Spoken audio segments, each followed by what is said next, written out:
Hello, this is Domien. Welcome to a new episode of the Witch Hunter podcast. As you know, the entire Witch Hunter story is available in a number of different formats. And if you've been listening for a while, you know what those are. And if you haven't, well, you should start with the first episode because this is all one big story. I hope you're ready because in the next chapter of Witch Hunter, things are going to get serious. And they'll continue getting even more and more serious until we get to the end of the story. So I would say sit back unless you are walking or running and enjoy the ride.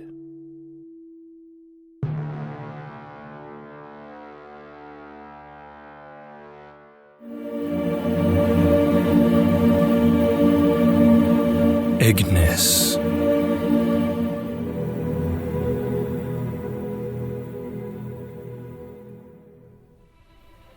It was clear to Ludlov that those guards had been looking for him and Samina. He took in the sight of the chapel. It was so impossibly peaceful. They're searching every nook and cranny of the cathedral, Samina. They're looking for us. How's that possible? No one knows we're here. Ludlov shrugged. He didn't understand it either. Somehow the authorities had to have picked up their trail. We'll have to sneak our way out. But I'm afraid there is only one way to do that.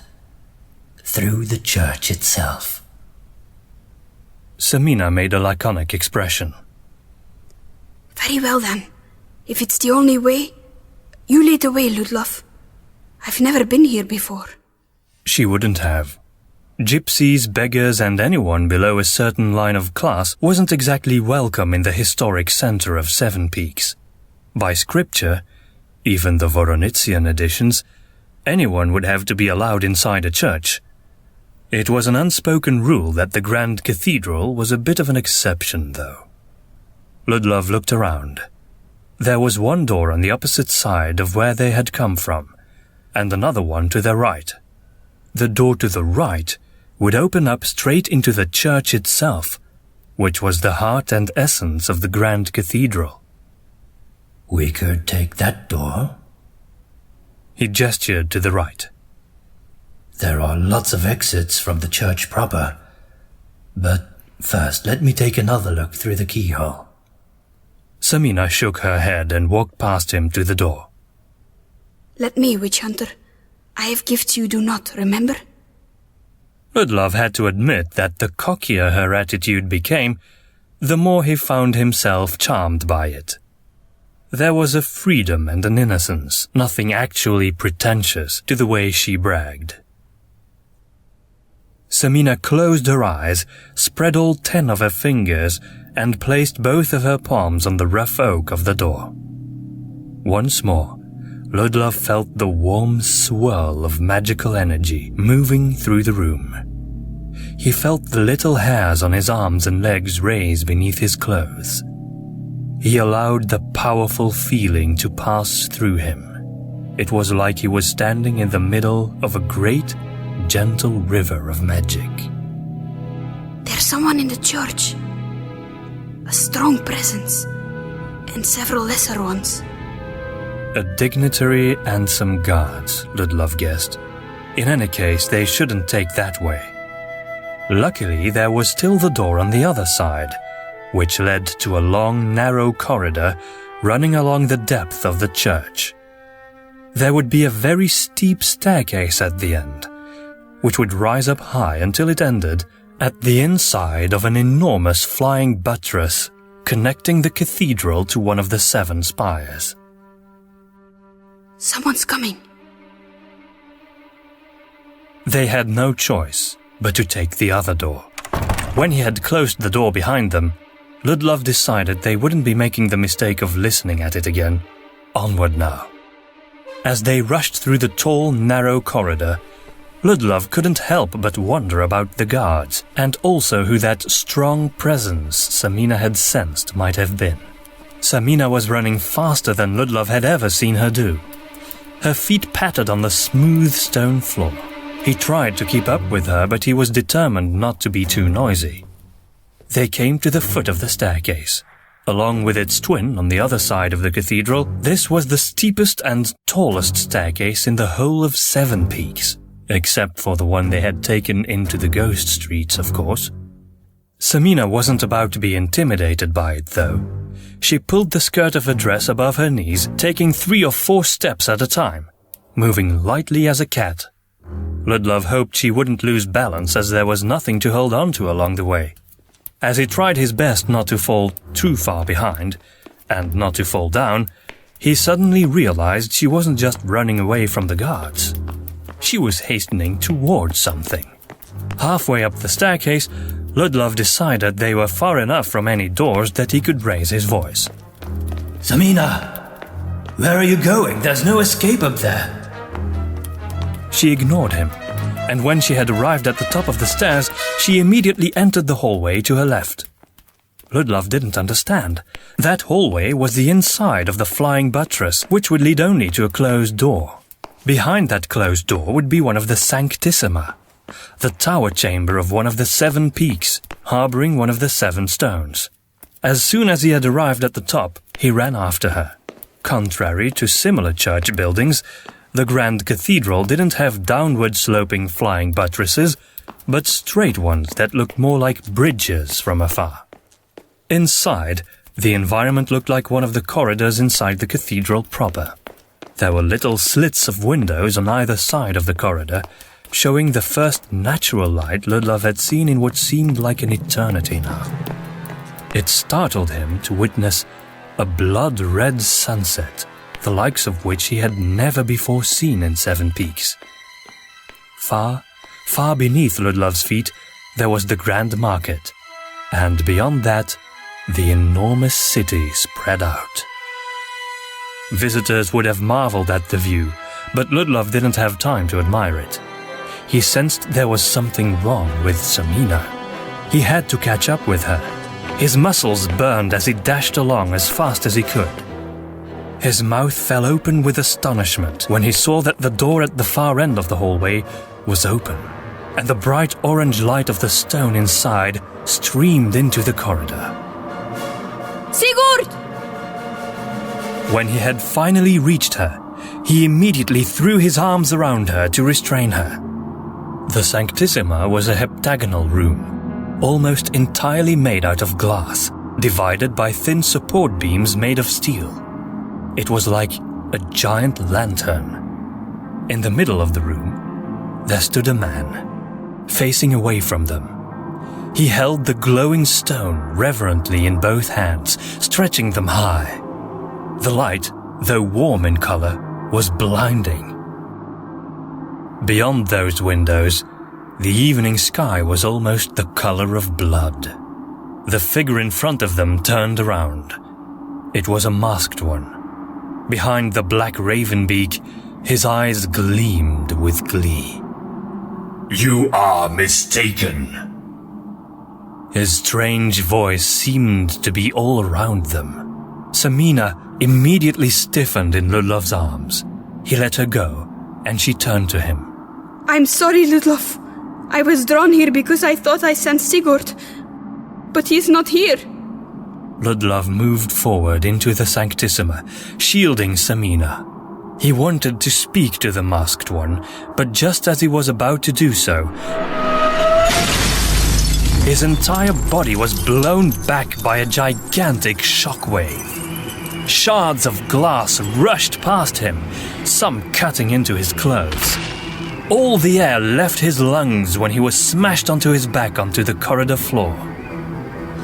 Pain penetrated every muscle of his body as he stumbled back up, coughing and groaning.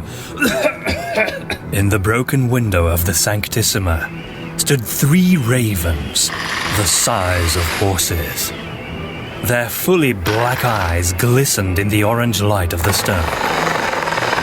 The masked one mounted the middle raven. Take them. Ludlov had no idea where the creatures would be taking them, but he wasn't about to find out. The monster to his left advanced with an enormous black claw, ready to grasp him. Even though he was barely able to process what was happening, Ludlov was just able to reach for his rapier. In a single fluent movement, he drew the weapon and let it slide elegantly through the air towards the claw. With remarkable speed, the raven was able to parry his blow with its enormous beak, which pushed back Ludlov's blade like a massive shield. Ludlov's weapon made a nasty gash in the beak as it did so. He knew that he would need all of his strength, energy, and wits just to maintain control over his own weapon. How would he ever be able to beat even one of these creatures, let alone all three? He risked a quick glance behind him. The mounted raven in the middle was still standing, while the raven on the right was advancing on Samina to grab her. She lay in the doorway between the Sanctissima and the corridor, her white dress bloodied. Ludlov wasn't sure she was still conscious. The broken glass had probably wounded her. Ludlov spun and kicked the raven who had attacked him in the side of its head, just beneath the eye. The beast recoiled, giving Ludlov time to turn to Samina. Just as the other raven's claw went down to grab her, she rolled away from it. With lightning speed, the monster's massive head jerked towards Samina's hair. The raven grabbed her hair with its beak and jerked her upright. She tried to resist to no avail. The bird was far too powerful. Ludlov dashed towards the assailing creature and stuck his blade into the monster's neck, spilling jet black oil between the feathers. No, it wasn't oil. It was blood. The monstrous bird let go of Samina and snapped at Ludlov with its enormous beak. The witch hunter just managed to swing his rapier up, intending to stick it in the monster's mouth, but he was too slow, instead causing the beast to bite down on the sharp of the blade. The weapon remained stuck in its beak. Behind Ludlov, the first raven had recovered from the kick and now bit Ludlov in his right leg, pulling him up. His hat tumbled from his head as he felt a pressing hurt where the beak of the creature clasped his shins. His weapon was stuck inside the other raven's beak, but still he grasped the handle with both hands, determined not to let go of his rapier. If that happened, the fight would be lost. The middle raven, the one mounted by the masked one, had started to move towards Samina and made ready to grasp her with one claw. She tried to evade it, but this time the claw snatched her. No! There was nothing Ludlov could do.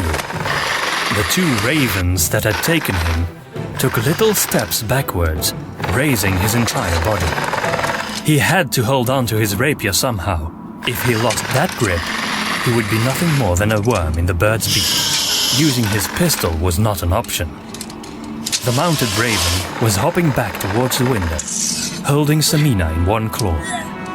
She writhed and squirmed, desperately trying to free herself from that claw. Then she suddenly stopped resisting and closed her eyes, beginning an incantation in Arcanic. The raven proved remarkably intelligent, though. It snapped at her, forcing her to lose all concentration. The two ravens pulling at Ludlov suddenly jerked back their heads simultaneously. No longer able to resist, he lost his grip on the handle of his rapier. The weapon clattered down in a corner of the room, sliding towards one of the broken glass walls. Some shards of glass were pushed outside, but the weapon itself remained, although it needed but a little nudge to fall down onto the marketplace. Ludlov now dangled helplessly from the first raven's beak by one leg. It dragged him along in the direction of another window. Make certain they stay alive. Ludlov felt utterly powerless as the mounted raven passed Samina to the wounded bird, which grabbed her firmly in its claw. Ludlov stretched his arm towards her, calling her name. Samina! But it was pointless.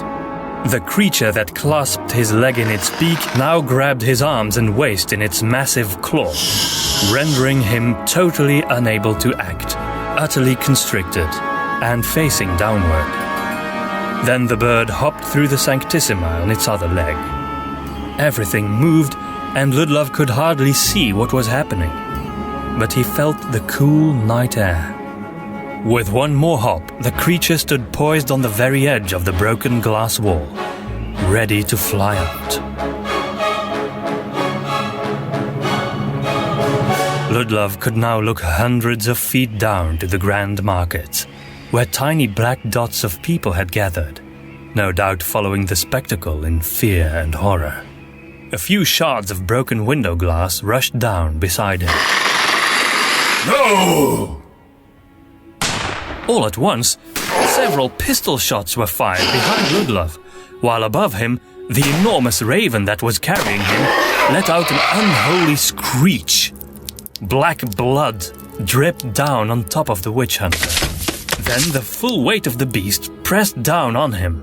With his last remaining strength, he barely managed to open the claw in which he was held just enough to squirm his way out of it, but then he realized he was hanging partly over the edge of the window.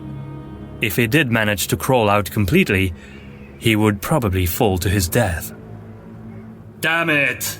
yelled a voice Ludlov knew. It was a guard's voice. Immobile, the witch hunter couldn't see anything other than the long way down to the marketplace below. Straining his neck, he tried to look up to the crimson sky. It was there that he suddenly saw the masked one flying away on his raven, holding the stone in his hand, which shone like a fiery star in the night sky. His shock increased when he saw at least 5 or more of the giant ravens flying over the city, all of them in possession of a brightly shining stone. Then the beasts dashed downward. Where were they going? The ghost streets. Yes, the birds had descended into that chasm. Got Ludlov from beneath that creature. That was a familiar voice. Lady Hoskiv. And the girl. Yes, lady. That was Gorlivosk. Then Ludlov felt how the enormous pressure of the fallen monster was lifted from him. The precarious view down disappeared as the beast was pulled back into the room and turned on its back. Ludlov was still caught in the claw's stiff, dead grip. Gorlivosk's face appeared in front of him. Well, maybe the Inquisitio Internis is good for something after all.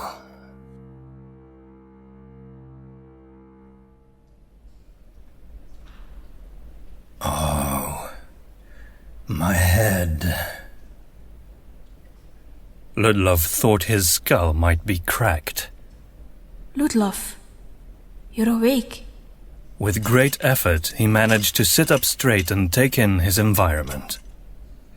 It was so dark, he only had the feeling of a rough, cold stone wall against his back and the weight of heavy chains on his ankles and wrists. He was in a cell, dressed in simple rags, a vest and trousers, both made of sackcloth. Apparently, the witch hunter order wasn't about to give them special treatment as prisoners. Well, they had been friendly enough to put Samina and himself together at least. That might have been a stroke of irony, though. When his eyes adjusted to the dark, he saw the small window. The night was overcast, but a reddish glare was still faintly visible behind the clouds. It was just enough light to make out the features of the room. He wasn't surprised to recognize it as the same cell from which he had freed Samina at the start of their journey. Yes, this was definitely an ironic addition on Hoskiv's part. It confirmed Ludlov's fear that their old friendship would not help him now. On the contrary, it would only magnify his betrayal in the Grand General's eyes. He shouldn't count on forgiveness. Escape was even less of a possibility. Maybe there is still hope. Samina's voice sounded from the other side of the cell, where she was chained to the wall. Ludlov remained silent. Maybe we will be pardoned if we just tell them the truth, using the manifesto as proof. Maybe then they will see that we were right all along. Ludlov shook his head, although he wasn't sure Samina could even see him in this gloom. Samina, don't forget my utter guilt of the mayor's murder. There is no hope for me. I don't even deserve hope, he added in thought. But maybe, just maybe, I can ensure that Lady Hoskiv will hear my plea for your life. It's only a sliver of hope, but she might be able to see your innocence. Silence fell again. I can't let you do that. You know I'm right, Samina. My life is over. But if I can get Hoskiv to read the manifesto and accept that the stones are evil, then I might be able to prove that the Magicide Act was a terrible mistake, and save your life at least. It was almost hopeless, Ludlov knew, but it was something. He was well aware of the Order's stubbornness and the Church's slow procedures. He feared both institutions would rather continue on the wrong path than admit to an atrocious mistake that had cost countless innocent lives. It's foolish to count on their goodwill, though. He did feel the impulse to be fully honest with Samina now. It is foolish, especially when we consider that the Black Sickle has been corrupting them for centuries. Well, they never did corrupt you, did they? Samina's voice sounded hopeful from the dark. Ludlov had never thought of that. That's only due to Maria, my wife. I still don't know why she died, and my desire to find out has only grown over the years. In everything I ever did, there was always the quest for truth and for vengeance. It was not even a matter of desire anymore, Samina. It was a need. I thought my hatred of those murderers made me more powerful. He bit his lip in shame. He wished he hadn't wasted so many days of his life consumed by an emotion that had ultimately damaged his own soul more than anything else. What could he do now?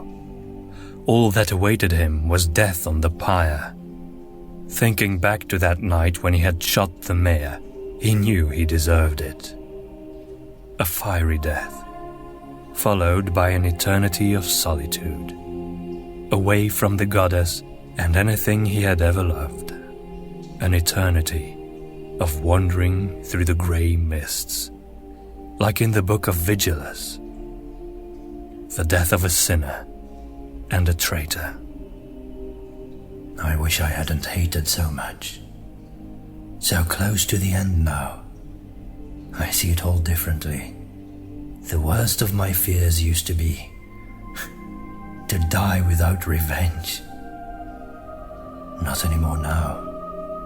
What would revenge change? What would it have ever changed? No. The worst of my fears will actually come true now, Samina. To die, knowing I am no longer the man she loved. Samina didn't protest, to Ludlov's relief. He had no need for soothing and comforting words. The confrontation with the cold, hard truth felt liberating somehow. He had failed in his mission in the world. He was a murderer and a traitor. All that remained was to submit to that knowledge before facing eternity in a world of shadows and desolation. You loved her very much. He didn't answer. Do not fear death, Ludlov. You will see her again. He wished he could believe that. Don't you fear it, Samina? You are so young. So full of promise. I fear death the way I fear the coming of the new year, the changing of the seasons. I fear it only because it is new and I don't know what it will bring. Then again, I trust my next life will be what the goddess deems it needs to be. Of course.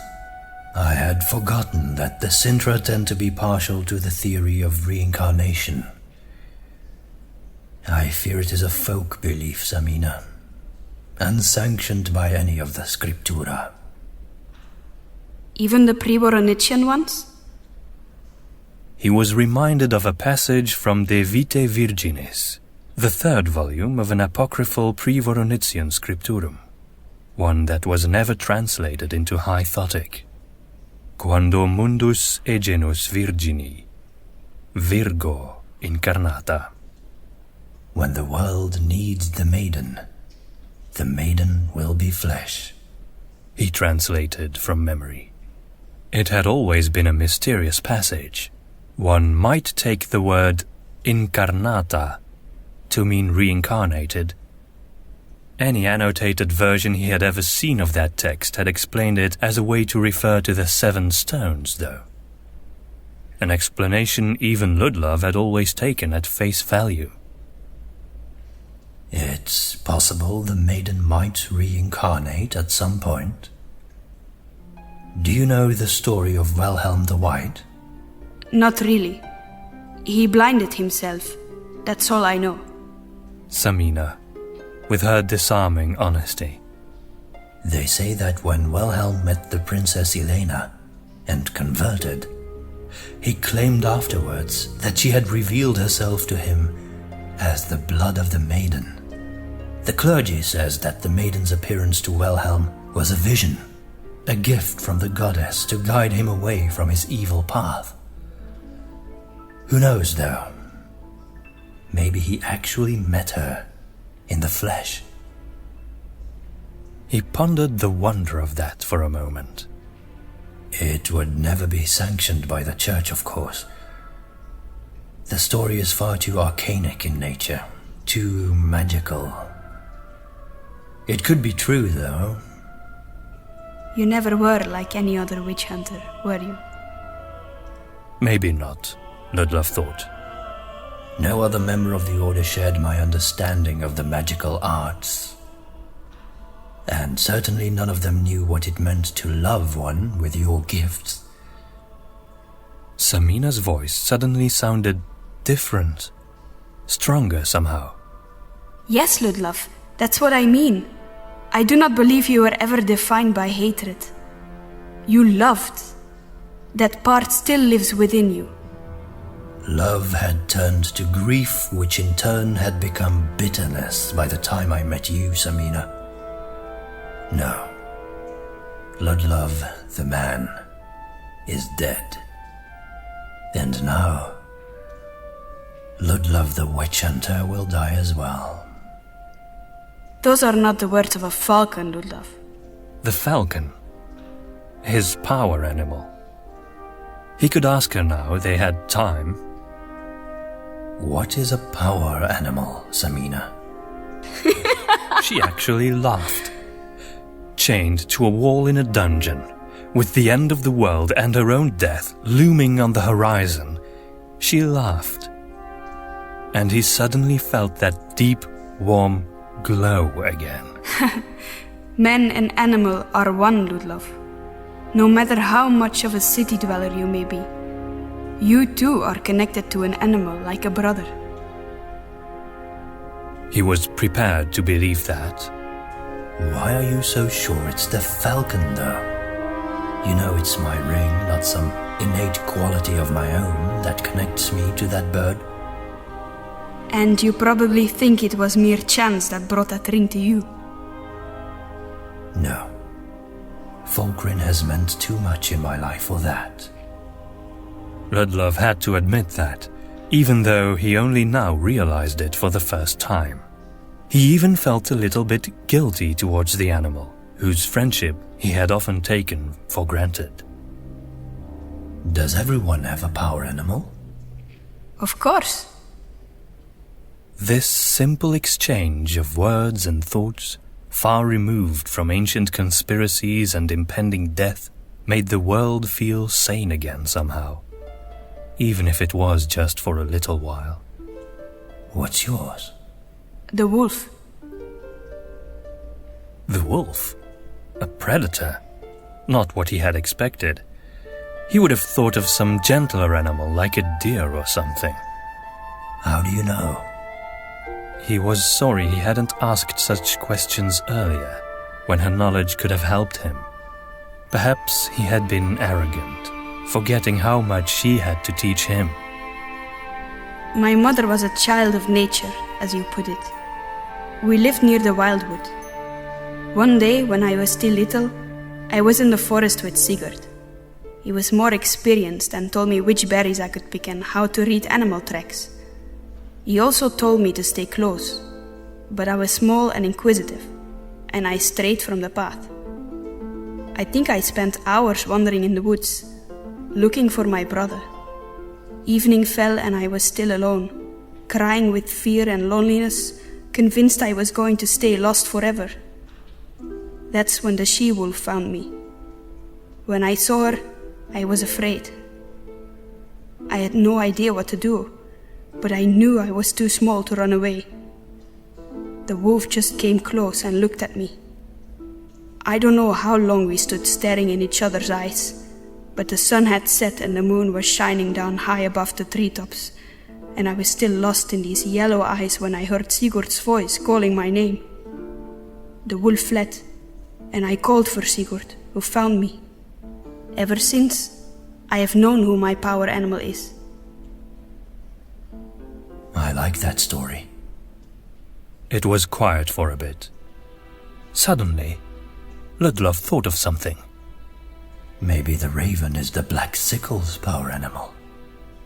I don't think so. A power animal belongs to a person, not to a group. I suppose so. And even if it were so, it would be a very recent phenomenon. Before the city fire, I'd never seen ravens in the black sickle's symbolism. Samina was quiet and Ludlov sighed.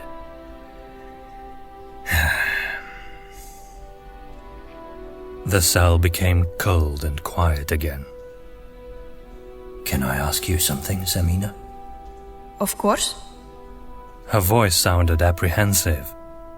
She probably knew what question was coming. Why did you call out for Sigurd when you ran into the Sanctissima? I was tricked, I think. The masked one must have used his magic to make me believe Sigurd was there. I did sense him, Ludlov. It felt so real. I don't understand what happened. I've always been able to rely on my senses. The children of the dark wear many faces. It was a translation of another quote from De Vitae Virginis. Ludlov's hands were tightly bound. He stood in a large hall, lined with panelled wood. It was the Court of Justice of the Witch Hunter headquarters. It was a remarkably beautiful location, considering the frightful and dramatic events that so often took place here. He had been in the court many times, but he had never expected to experience it from the position of the defendant. The morning light shining through the stained glass windows was too weak and pale to suffice. The large chandelier hanging from the middle of the ceiling bathed the room in the light of its dozens of candles. Portraits of renowned witch hunters looked at Ludlov with proud faces. Sancta Gwendala was pictured in full in a grand painting on the back wall. Some calm, detached part of Ludlov wondered what she would make of the current incarnation of her order. He was flanked by Leon, the guard, who refused to offer him any eye contact, and Golivosk. Both looked ahead to Lady Hoskiv as she entered the room in her long, flowing court attire. The Grand General took on the role of Grand Judge of the Inquisitio Internis now, as she took place behind the massive bench. Ludlov of Sevenpeaks, you shall now stand trial before your Grand Judge, Lady Hoskiv of the Witch Hunter Order, Leon bellowed. Then he guided Ludlov to the defendant's seat, still not looking at him. Sit down! Ludlov obeyed. Leon remained standing beside him. Meanwhile, Golivosk had assumed his correct position as representative of the Inquisitio Internis, standing 2 steps behind Lady Hoskiv, right beneath the painting of Gwendala. Besides those who were officially needed, there was no one else in the courtroom, which Ludlov read as an expression of the Grand General's deep anguish over the situation. When traitors and murderers stood trial, it was often made into a public spectacle. But Ludlov's actions shamed the Grand General and the entire order. He had damaged their reputation as the hardened and unconditionally faithful watchman of Sevenpeaks. Lady Hoskiv's voice sounded despondent when she addressed Ludlov from the bench. Ludlov, dear old Ludlov, you have hurt me deeply. She looked so tired. Did you seriously think you would be able to escape justice? Lady Hoskiv held up a sheet of paper in front of her. Deliberately disobeying my personal orders, purposely obstructing the Magicide Act, freeing a condemned witch, assaulting the guards, and murdering the mayor of Sevenpeaks by the goddess Ludlov. How could you? What have you done to yourself? What had he done to himself? Ludlov was surprised the lady still worried about his well-being after all of this. I will leave it to you to decide that. I know,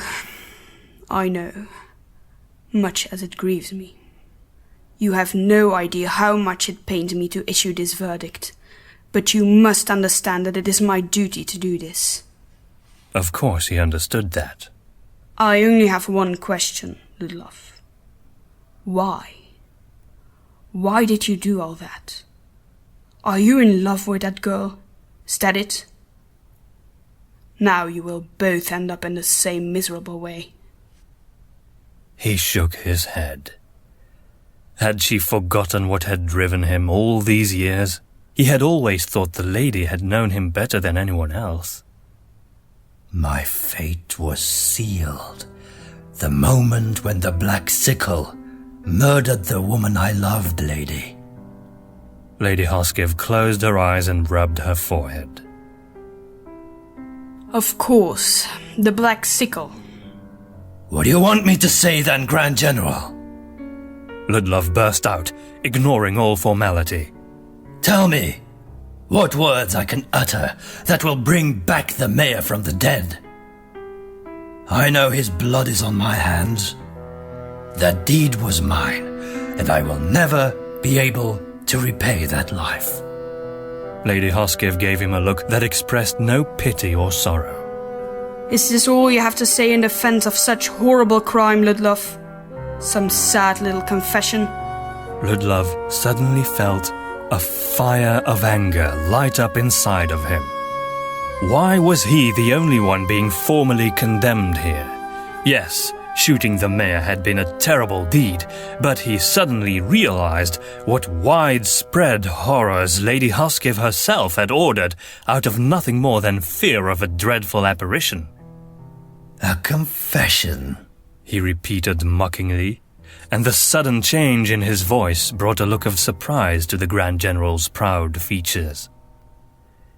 This is not a confession, my lady.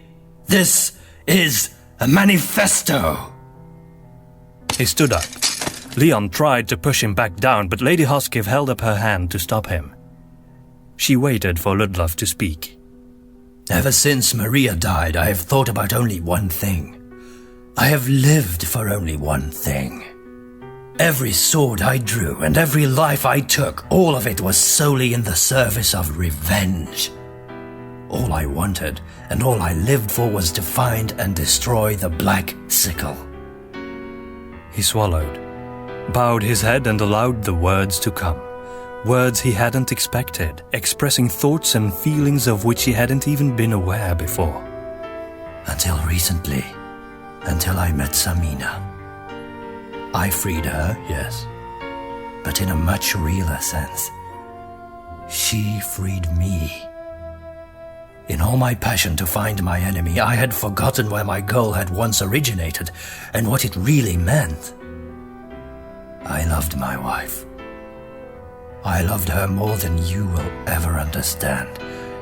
And when I found Samina, I somehow retrieved something that I had lost so long ago. By the goddess, it seems to be so long ago now, before beautiful memories had become scars.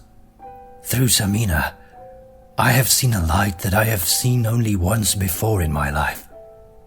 She freed me, She led me away from the illusion of satisfaction and guided me towards true redemption. Now I see that I too could have been a man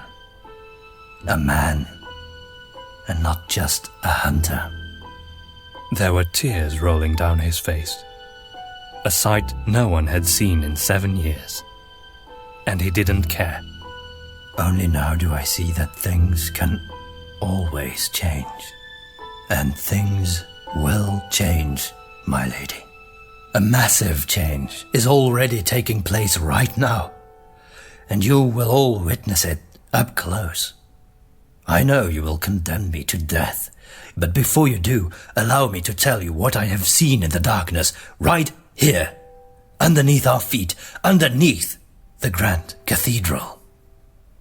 You have taken my uniform, but search it, and in my breast pocket you will find a book.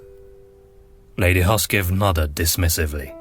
Perhaps she had already seen the book, but not paid any attention to it. Read it. Read that document, written by the founding father of the veneration of the stones, and you will see that there is true evil in this city, and like a worm inside an apple, it eats away at all that we have built, and all that we believe in, and all that we have ever fought for.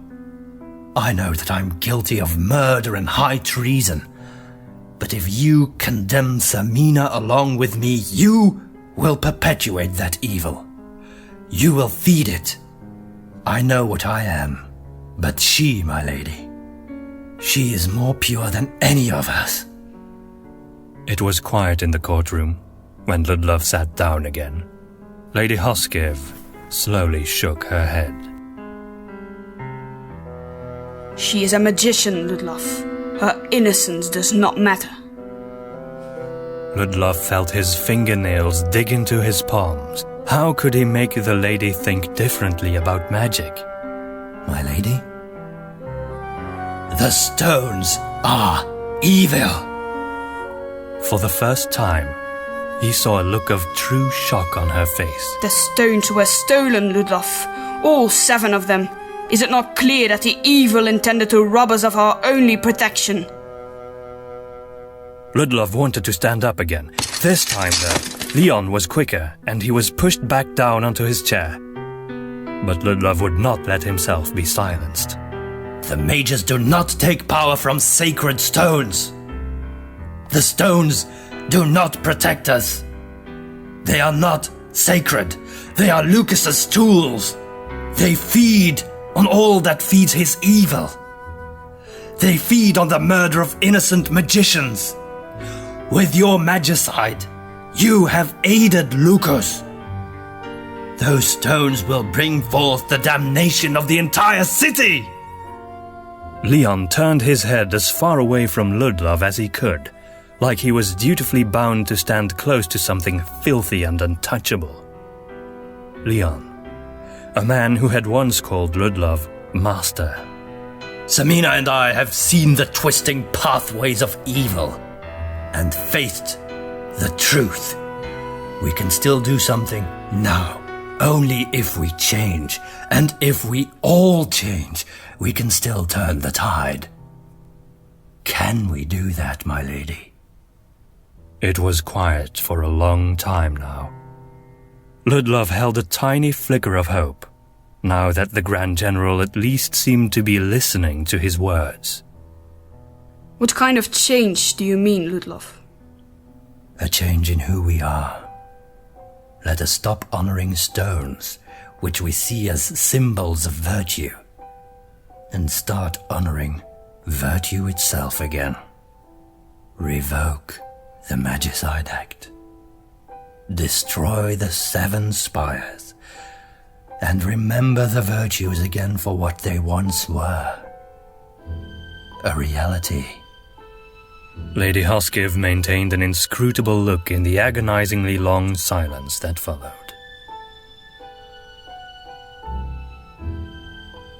I can see now that the girl has utterly corrupted your mind. You rant about conspiracies and defend a witch as if she were a saint. But read the book, my lady. Read it For the sake of Sevenpeaks, for your people, I speak the truth! He closed his mouth, frustrated with himself. He had been too fierce. They probably all thought he had gone mad. The Grand General's eyes glistened with tears she just barely managed to keep from flowing. I will miss you, Ludlov. At least, I will miss the man you once were. At dusk, you and Samina will be burned at the stake on the Grand Market. The cathedral will be the last thing you will see in this world. Go with my blessing to death's judgment. Farewell, old friend.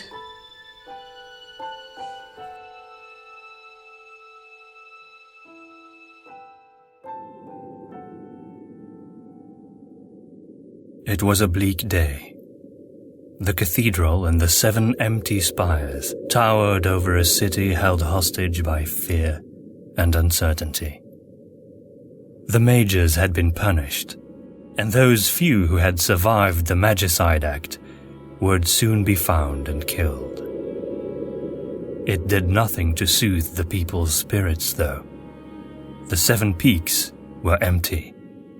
The sacred stones were lost. In these desperate circumstances, the cardinal, or at least the mayor, would normally have addressed the citizens, but both were dead.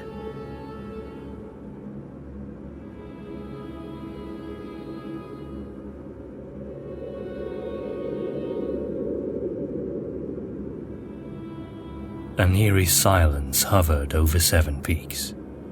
At sundown, the bells of the cathedral tolled, and a huge crowd gathered on the Grand Market. At its center, an enormous pyre was built around a wooden stake. Ludlov and Samina were both tied to it, facing opposite directions. Ludlov, still dressed in the ragged outfit he had been forced to wear in the prison cell, faced the mighty cathedral. Samina was still wearing her own dress, even more stained with dirt and ashes than it had been before. The crowd was unusually civil. There was some shouting to be heard, but no one cursed or insulted the captives, nor did anyone throw stones at them. Perhaps it was Ludlov's high stature that gave the whole scene a strangely ceremonial atmosphere. Soon Lady Hoskiv would mount the stage next to the pyre and proclaim their sins to the whole city. The lady waited until the sun had fully set and the church bells were silent. The sky was red again. Its hue had become even more like blood than the night before. Lady Hoskiv took her place on the stage and surveyed a sea of heads, all looking at her expectantly. Everyone was here. Traders, crafters, nobles, clergy, elders, children. Samina closed her eyes and breathed in sharply. Her body was bound to the stake with ropes, but around her hands and feet were manacles of black metal. She held her eyes closed, savoring a moment of darkness. Then she breathed out and opened her eyes. Turning her head to the left, she could see Lady Hoskiv on her stage, addressing the crowd. Citizens of Sevenpeaks, the woman's voice echoed over the massive crowd. Witness this night the full extent of justice. In a grand gesture, she pointed to the pyre. See this pyre, the witch and the witch hunter, tied together to the same stake. This man you see here was my own friend. As some of you may know, he was like a son to me. Yet his fate shall be no different than that of the witch he has set loose upon the world. As if they intended to strengthen her words, dark clouds gathered over the city. A shadow fell, and a chill breeze fluttered through everyone's clothes and hair. Citizens of Sevenpeaks, as you know, our mayor, Felix Grundheim, is no more. This man, Ludlov of Sevenpeaks, is his murderer. He has confessed it. Angry cries rose up. There were only a few, as Grundheim had never exactly been popular. But those who raised their voices were loud and cruel in the curses they shouted from the crowd. Particularly the ones that called the witch hunter honorless and cowardly. Samina knew those would hurt Ludlov the most. Don't listen to them, Ludlov. They don't know what they're saying. She couldn't see his response, but she hoped he had at least heard her. And this girl, this witch, rather, is why he did it. The jeering became worse. Some of the earlier troublemakers looked like they would have gone over to the pyre to give Samina a piece of their minds if it weren't for the guards who kept them at a distance with their halberds. And so it shall be that these two shall perish in the same flames and meet with the judgment of our goddess. Then she gave a nod to someone Samina couldn't see, but who had to be standing below Hoskiv, next to the stage. Lady Hoskiv turned her head and looked at Ludlov, and Samina could tell it was extremely hard for her to do that. Sinners they are! And like all sinners, they must be purified. Then Samina saw to whom the Grand General had given the signal. 2 executioners, wearing black cowls that completely hid their heads, save for 2 small eye holes, approached with burning torches. So the end had come. No, wait, no. Grand General Hoskiv. The Grand General raised her right hand, stopping the executioners. If you have any last words, witch, speak them now. More cries rose up from the gathered mob, but the Grand General silenced them. It is the law. Let her speak. She had such authority that even the angriest quieted down. Yes, I do have one last thing to say. She looked at the crowd. They looked impatient, like someone had interrupted their favorite play for a boring official message. Pleading would be pointless. She would have to shock them. Before we die, I want you all to know this. The world will change from this very moment. Our deaths will bring forth a new age. An age of strife. An age of bloodshed. Unrest broke out again, but Samina persevered. We are not the true enemy. The true enemy is amongst yourselves. Even more voices rose up, some laughing at her and screaming foul words. But Samina would not give up now. Her words would be heard before the final breath, no matter what it took. And if you do not heed our warning, then this city is doomed. Then you are all doomed. Did you not see? The stones have been taken. The end times are upon you. There is only one way to stop it. There were some in the audience who looked at her with concerned eyes. There were some who might listen. You must find the 7 stones again and destroy them before Luku's wrath comes. After those final words, pandemonium broke loose in the crowd. The stones are evil! Samina's voice was lost as the entire grand marketplace was in an uproar. Everyone was shouting, not only the ones mocking her, but also those concerned citizens who feared she was telling the truth. The latter group was quickly silenced by the former, however, and their conviction was only strengthened when Lady Hoskiv said, Foul heretic! Burn now in these cleansing flames and be gone from this mortal plane. Upon a simple gesture from the Grand General, the executioners lowered their torches into the oily branches of the pyre. The fire spread immediately, and a suffocating cloud of smoke rose up. Samina could just make out Lady Hoskiv's last look at her old friend before she turned away, unwilling to face the horror. Then the heat assaulted Samina like a flaming wall, and the smoke blinded her. She could only squeeze her eyes closed, tears streaming freely. She prayed it would soon be over, and tried desperately to shut out all other thoughts and feelings, but found herself unable. Ludlov, I can't die now. She screamed, I can't hopeless die and now. helpless. I can't die now. She repeated those words over and over until her voice broke. I can't die now. She still had so much to do. Samina, forgive me! She heard Ludlov's voice. She had never heard his voice like this. Desperate, weak, broken. I only wanted to...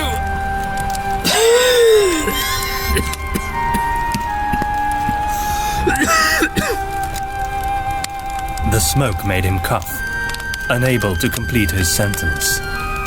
She bowed her head, praying that the pain would be brief and the goddess would show them both mercy in death.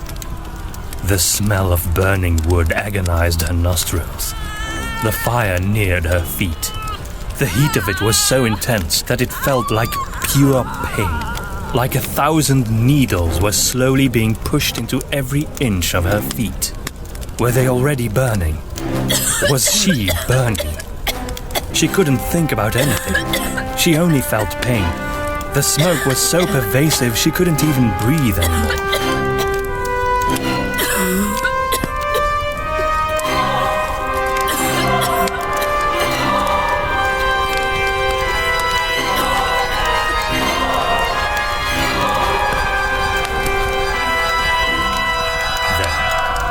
A raven called.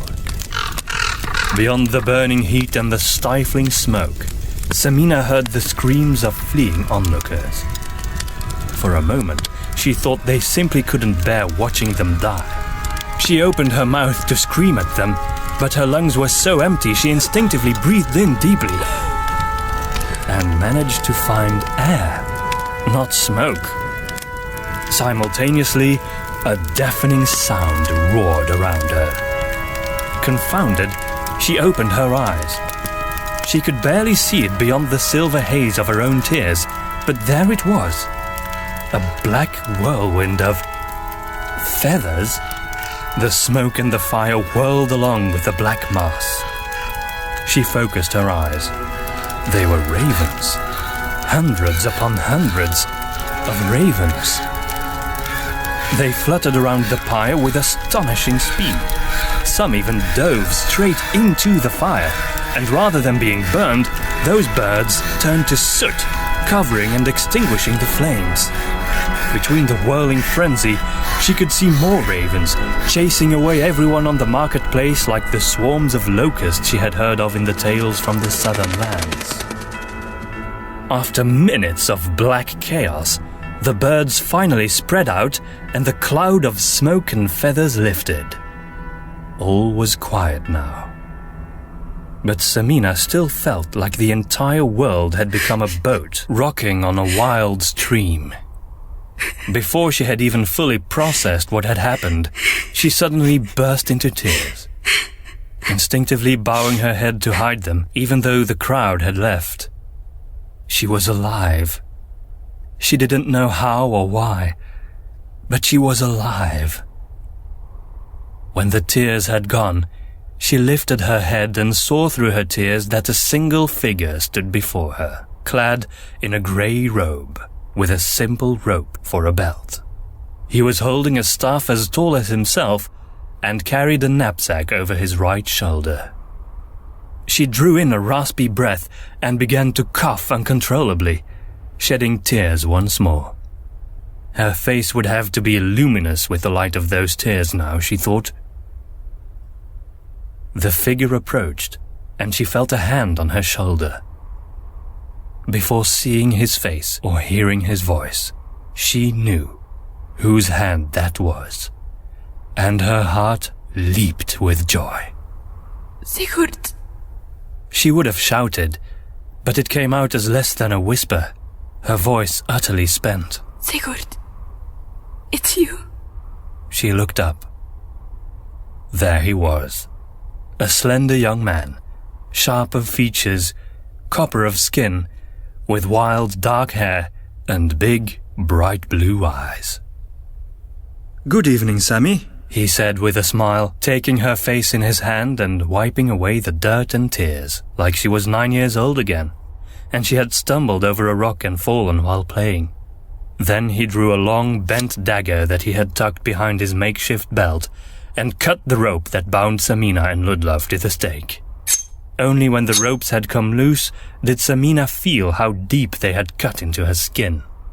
She wanted to walk over to her brother and hug him, but instead she immediately collapsed, and he only just managed to catch her. He dragged her away from the pyre and led her down beside the now empty stage on the market. Sigurd knelt and lowered his knapsack. Samina saw him take out a key made of black metal. He used it to open her manacles. Once he had done that, he threw away the odious things and hid the key once more, burying it deep in his knapsack. In the meantime, Samina just allowed herself to come to her senses. Everyone was gone. The marketplace was empty. Sigurd left again, hastening towards the pyre. As Samina was lying there on the stone of the grand market, she looked straight up at a blood-red sky with jet-black clouds hovering in it. It was like she was in another world. Ludlov? Sigurd approached, supporting Ludlov. He looked beyond disheveled and harried, but he was alive. The younger man gently led down the witch hunter and allowed him to rest beside Samina on the marketplace. There they simply lay, coming to their senses. It didn't matter that there was danger all around them. They simply weren't able to do anything else. Sigurd seemed to understand that, as he remained patient and waited until the two of them had caught their breath. "I'm sorry I can't afford to grant you any more rest. I can't imagine how horrible this experience must have been. I fear you will have to come with me, though. Something enormous is happening." Ludlov slowly moved to sit up straight. Are you still infiltrated in the Black Sickle? Or have you escaped? They still think I'm part of them. And what's more, I have discovered their terrible purpose. It's much worse than you could have thought. Samina sat up straight as well. She was shaking, and the smell of burned wood still lingered in her nostrils. But the fire hadn't burned her skin, fortunately. I know. They want to summon Lucas from hell. It's even worse than that, I'm afraid. Lucas's servants have already taken the stones to the abyss, where their power will serve to free him from his infernal prison. The Black Sickle is about to achieve the goal it has held for centuries. Tonight, it will happen. Ludlov stood up. Samina tried to follow his example, but she took her time. What do we do? Sigurd looked from the witch hunter to Samina. The three of us can make a difference, I believe that. Your willpower and resolve, Samina's light and healing spells, and my newfound control of raven magic, that should be a powerful combination. Raven magic? Had Sigurd learned to control the Black Sickle's powers without being corrupted by their voice of temptation? Her brother was stronger than she had ever guessed. At last she stood up. I'm quite amazed at what you did there, Sigurd. I've never seen you wield a craft like this before. She still couldn't believe she was actually talking to her brother directly. She had hoped for this moment for so long, and now that it was here, it almost didn't seem real. Much has changed, Samina.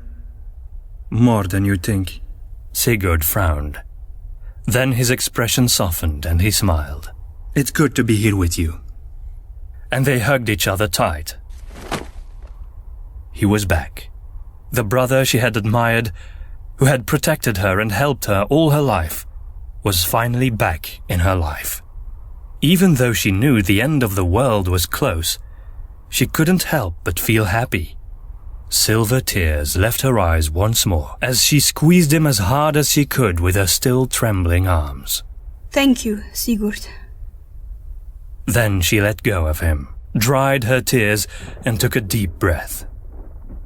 In the corner of her eye, she saw Ludlov, who had turned away from them to allow them their moment. He stood facing the vast empty marketplace and the yellow lights behind the windows of the many buildings in Sevenpeaks. So, you allied with a witch hunter? Not your style, Sam. She returned his smile and glanced at her friend. He didn't look the part of witch hunter at all in his sackcloth rags. He's a good man. He's nothing like the rest of them. That explains why they were about to burn him. There was a sound of thunder, a deep, rumbling sound, full of threat.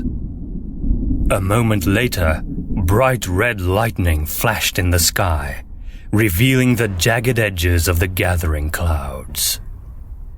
Red lightning? Ludlov turned towards them. Do you know what that means, Sigurd? The young mage nodded. Only too well, I'm afraid. The first creatures of Lucas's army are being summoned from the depths beneath the earth. A forked lightning flash connected the earth to the black clouds somewhere beyond the city's borders. You see, as the stones bring Lucas into the world, they also summon his followers. Dark beings, from beneath and from above. Ludlov gave him a puzzled look. From above? The giant ravens you have seen, and similar bats. Samina tried to comprehend the full meaning of what Sigurd was predicting, but it was too much. She crossed glances with Ludlov, whose eyes stood grim and determined to fight back. Somehow, that comforted her. What do we do? Well, since I am a member of the Black Sickle, I can help you get into the abyss. That is where the chasm to hell is located, where Lucas will be summoned.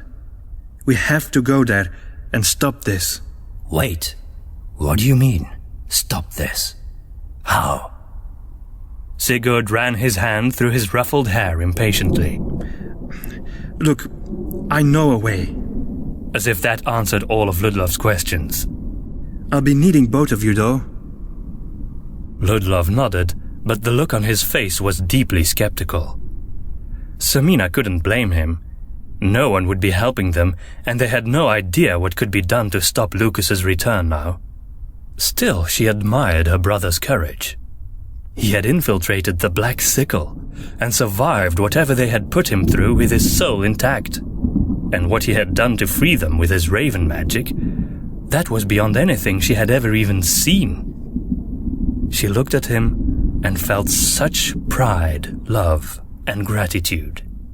Of course she knew they didn't have a chance to defeat the evil they would have to face, but she would give her brother a chance, wherever that might lead. If this is to be the day when everything and everyone dies, at least I will die with both my brother Sigurd and my friend Ludlov by my side. She looked at the two men, and lingered her gaze on Ludlov. And you, dear friend? You have been given a chance to be the man Maria loved once more. You will be a true hunter of evil, not a servant of a fanatical order. Nor a beggar dressed in tattered sackcloth. I will need my equipment. There isn't much time, witch hunter. Ludlov scowled at Samina's brother. It clearly irked him to be addressed as witch hunter, at least when Sigurd did it. Just wait for me by the entrance to the abyss. I have to return to the witch hunter headquarters. I will meet you two afterwards. Samina didn't like it. Terrible things were about to happen. The idea of splitting up made her uneasy. She had just found Sigurd again. Losing Ludlov now would be more than she could bear. Ludlov? Please. He turned to her. Yes, Samina? He listened. That in itself warmed her heart. Nothing. Take good care of yourself. The hunter laid his hands on both her shoulders, bowed his head and spoke in a soft voice. He had never been this close to her. Samina, Sigurd is with you. I will return soon. We're in this together. And I believe our city can still be saved from Lucas. And... His forehead gently touched hers, and she closed her eyes. For a moment, there was only that touch and the sound of his voice. I will be there for you, Samina, until the bitter end. I promise. The feeling of his hands on her shoulders, his head against hers, gave her a strength she hadn't felt since she had discovered the manifesto in the catacombs. I believe you, Ludlov. She straightened her head and opened her eyes. His familiar, piercing, hawkish gaze was right there. Go. We'll wait for you. He let go. Then he looked at Sigurd. If I'm not there in time, go on. I will catch up. I will be there. So be it, Ludlov. Farewell, friends, said the witch hunter. Or former witch hunter, Samina thought. And he left.